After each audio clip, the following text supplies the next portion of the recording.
First, I have some election day information for you. Now, we have some new rules to deal with, but they are not important to this race. We have information in the back for you that will show you where the new voting districts are for the state races, and also information about the new top 2 primary. For this race, however, this is good old-fashioned business as usual. We have 7 candidates.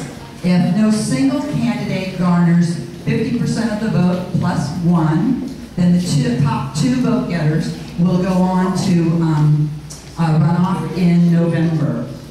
Vote by mail and absentee ballots begin going out on Monday, May 7th.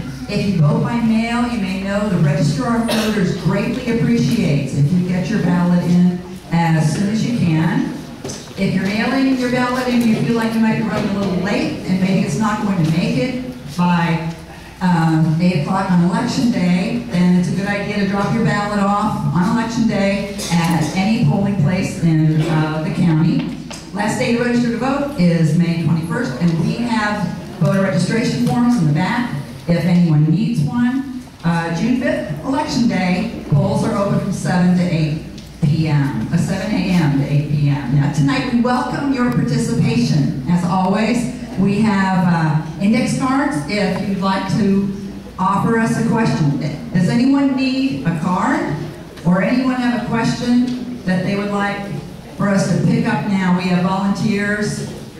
Nice lady here would be very happy to pick up your question if anyone's got one. We try to ask as many questions as possible. They're screened for similarity, so if you don't hear your question exactly, hopefully you'll hear one that is similar.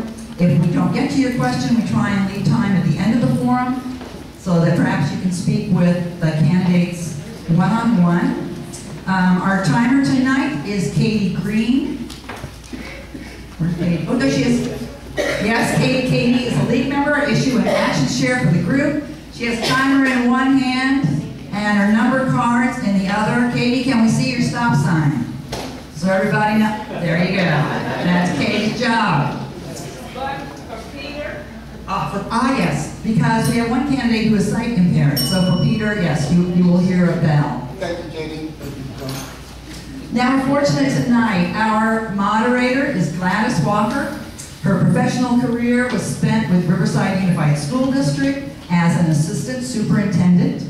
She served as chair of the city's Human Relations Commission and has volunteered on numerous community organizations. She is a lady who is simply dedicated to serving her community and all the children of the community. Gladys Walker.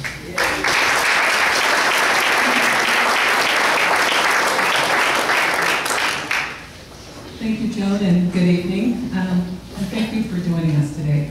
At this time, I'd like to go ahead and get started by introducing our candidates, and I will go to my left at Adkison, Rusty Bailey, Peter Benavidez, Aurora Chavez, Mike Gardner, Andy Melendrez, and Dvonne Pitruzzello.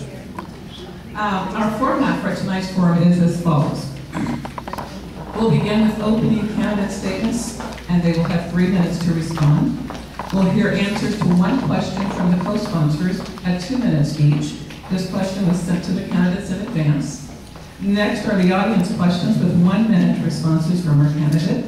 And then following the audience questions, each candidate will be given 2 minutes for a closing statement. And I'd like to ask you to please hold your applause until the end so that we can get as many questions in as possible. Now, this is how the speaking order will go.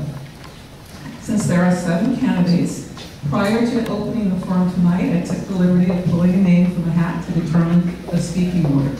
For the remainder of the forum, with the exception of the closing statements, I will move down the line, giving each candidate an opportunity to respond first. We will now move into our opening statements, beginning with candidate Gardner.